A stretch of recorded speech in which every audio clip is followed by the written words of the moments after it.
Hello and welcome to another episode of the BreakDwN YouTube podcast.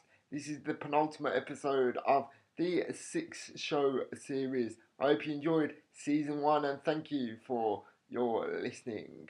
Here at the BreakDwN YouTube podcast, if you didn't know, we bring you the best and latest news from the music industry. Thanks to our good friends at billboard.biz.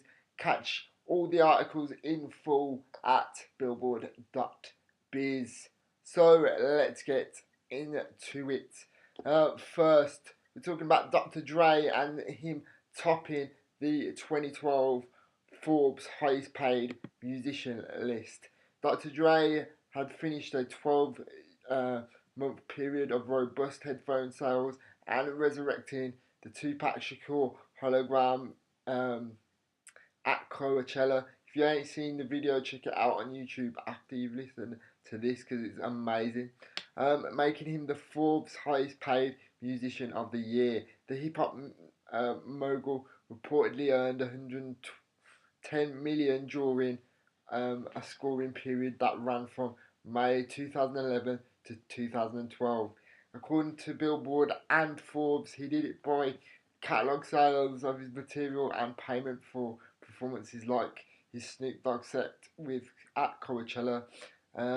Dre hauled in a pre-tax amount of $100 million when HTC bought 51% stake in the Beats headphone company. According to Forbes, Dr. Dre takes the annual money crown from YouTube, thank God, who last topped 195 million thanks to the record-shattering 360 tour. This year, the veteran Rockers slipped to number 4 with 78 million, hauled in over a 12-month period. I'm sick of YouTube myself. I've got nothing against them when I hear the songs. Can't help but appreciate the fact that they're good musicians, but other than that, they do get on my nerves. So yeah, other people that featured high on the list was Pink Floyd's Roger Waters, grossed $88 million due to his epic The Wall tour. Elton John, with his rigorous touring schedule, helped him rack up around 80 million.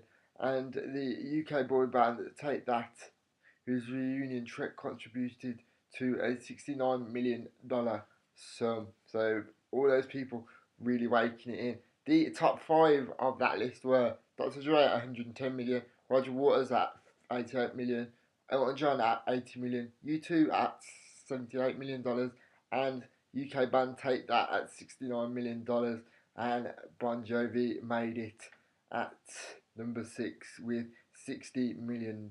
So yes, and Miss Taylor Swift came in at number 8 with 57 million. And if you're a Bieber fan, your boy Bieber made 55 million in 2012 as well. So yeah, big up to those for getting their paper on point. Now to Miss Carly Rae Jepsen, in my view, the most beautiful woman right now in this world. Miss Carly Rae, if you don't know, on Sunday the 11th of November, which was the EMAs, won Best Song of the Year with, of course, Call Me Maybe. She said it was a Cinderella night. At the MTV 2012 Europe Music Awards in Frankfurt, Call Me Maybe was nominated along with Friends We Are Young, Gotti's Someone I Used to Know, and Rihanna's We Found Love featuring Calvin Harris.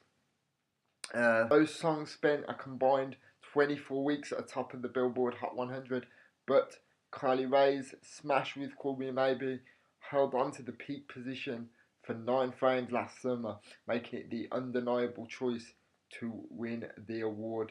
Jepsen apparently strode on stage in a flowing silver gown to collect the song prize and made sure the moment was sinking in. She said, I had shivers up my spine the whole night. And yeah, she also earned the MTV Award for Push Artist of the Year and met 2011 Billboard Woman of the Year, Miss Taylor Swift, at the awards show and received a Twitter shout out from her pal Justin Bieber for the pair of wins. So, nice one, Kylie Ray. She also added, "It has been such a wonderful year and it just keeps getting better." And if you don't know Miss Kylie Ray, along with Taylor Swift, and if you're a Katy Perry fan, features in the Billboard's list of the Women in Music, in its Women in Music issue, out now in America. So I will be picking that up soon once it drops at online magazine stands around the world. So nice one to Kylie Ray there. As I say, possibly the most beautiful woman in the world. Again, the EMI music publishing saga continues. We are now down to 4 suitors. If you've been listening intently to our coverage here at the BreakDwN YouTube podcast, you will know how it's been going. With one bid still outstanding according to Billboard Biz, the portion of EMI's publishing catalogue is now down to 4 suitors according to sources, and the people still in contention to buy the portfolio of songs, now dubbed the Rosetta catalogue, which contains Virgin Music's publishing and Famous Music UK songwriters, are BMG Rights Management, Francis Because Music, and a joint bid from Cobalt Music and G2 Investment Group, where former Evergreen Copyrights Principal David Sholoff now works as Managing Director, overseeing the private equity firm's investments. The Warner Music Group is expected to turn in a second round bid, which was due by November the 19th. The catalogue auction is being run by entertainment lawyer John Banker and Baltimore-based Shot Tower Capital on behalf of Sony ATV and its consortium of investors. The publishing assets have net publisher's share of 12.5 million according to sources. The assets include song catalogues of Duffy, if you can remember her, sort of like a modern Dusty Springfield, did that Coca-Cola advert and didn't last very long afterwards.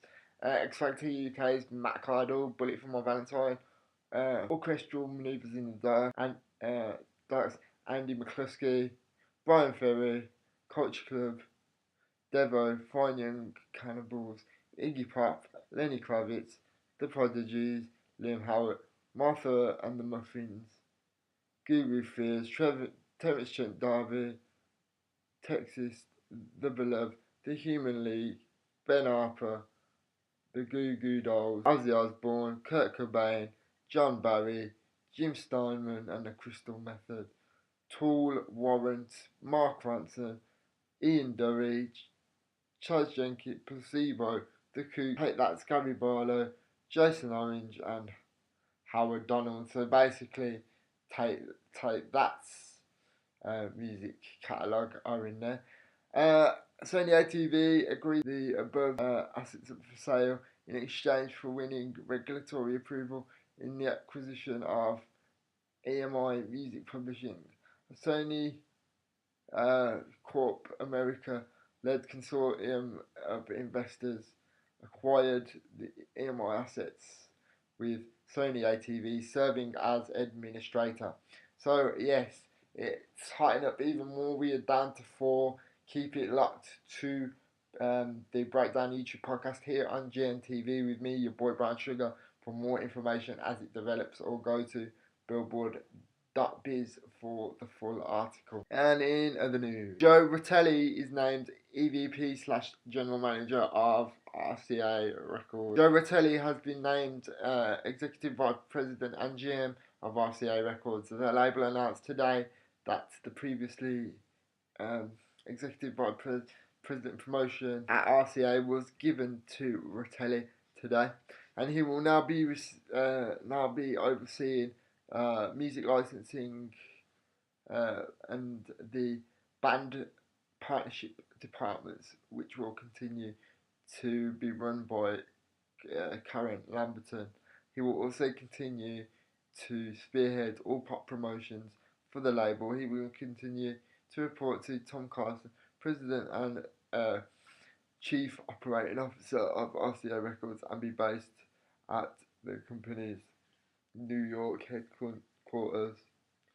Rotelli began his career at Polygram Records in 1985 as Senior Vice President of Promotion. He was at the Island label group from 1995 to 1999. He joined Jive Records in February 1999 as Senior Vice President there of Promotion until 2007 when he was named Executive Vice President of Promotion. He was then appointed as Executive Vice President of Promotion at RCA, which was then newly relaunched.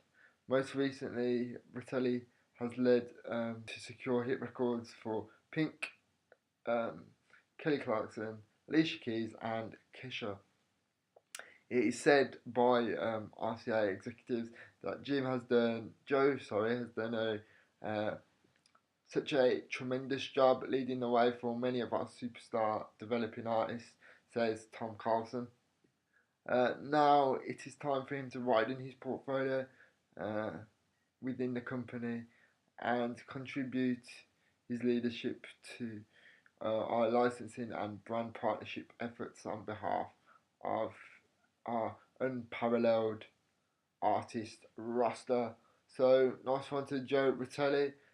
Big moves happening at RCA in the executive front. Catch the article in full at billboard.biz right now or after you listen to this here podcast.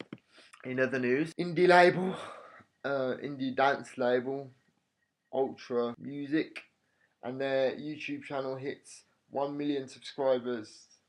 The head executive, Mr. Moxie, calls video streaming a serious revenue source. Dance music indie powerhouse Ultra Music will announce later today, earlier yesterday, that their YouTube channel has reached 1 million subscribers, making it the #1 indie label channel on the website and the 11th top channel overall. It is a new thought process, Patrick Moxie told Billboard Biz. We are just thinking of we were thinking audio before, now we're thinking audio visual. The 5-year-old channel, which boasts over 2 billion total views, found its success through aggressive promotion since day one. Moxie said a long-term syndication strategy involving a wide array of partners. Monetization occurs from streaming across a total different amount of websites like Yahoo, MSN, and all those sites. They're embedding their YouTube player across those websites, raking in the cash. They use AOL as well, so basically not just keeping it to YouTube like Vivo, but embedding their own player and their own channel within different websites. And that, on hearing this, that is the kind of direction with a little granular twist that we are going to adopt here at GN. So look out for the artist showcase available on various websites like MSN and Yahoo coming very, very soon. So congratulations to fellow indie Ultra there for their continued success. Pearl Jam news. The Eddie Vedder, the lead singer of Pearl Jam, is getting his own radio show called the Eddie Vedder Radio Show. It will premiere tomorrow, the 5th of December at 5 PM Eastern Time, on the Pearl Jam radio station on Sirius XM radio channel 22. On it, listeners will hear Vedder play many of his all-time favourite songs, from early punk rock influences to unreleased material from his archives. According to a press release, Eddie Vedder, the Eddie Vedder radio show will feature Eddie discussing most of his musical influences and along with his contemporaries who inspire him, as well as sharing personal stories about his 20-year long plus career. So catch that and read the full article in full on billboard.biz, but catch his new show, the Eddie Vedder Radio Show, tomorrow, December 5th, 5 p.m. Eastern Time on Pearl Jam's radio channel 22 on Sirius XM. So it should be very, very good. And with that, it concludes episode 5 of the 6-episode series of the BreakDwN YouTube podcast with me, the General BwnSugar. Look out and like all our programming and material.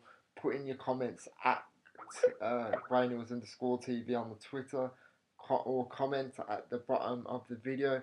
Check out the album review show episodes, more coming soon, like that Meek Mill episode and the game Jesus Pieces review at the beginning or just before the new year.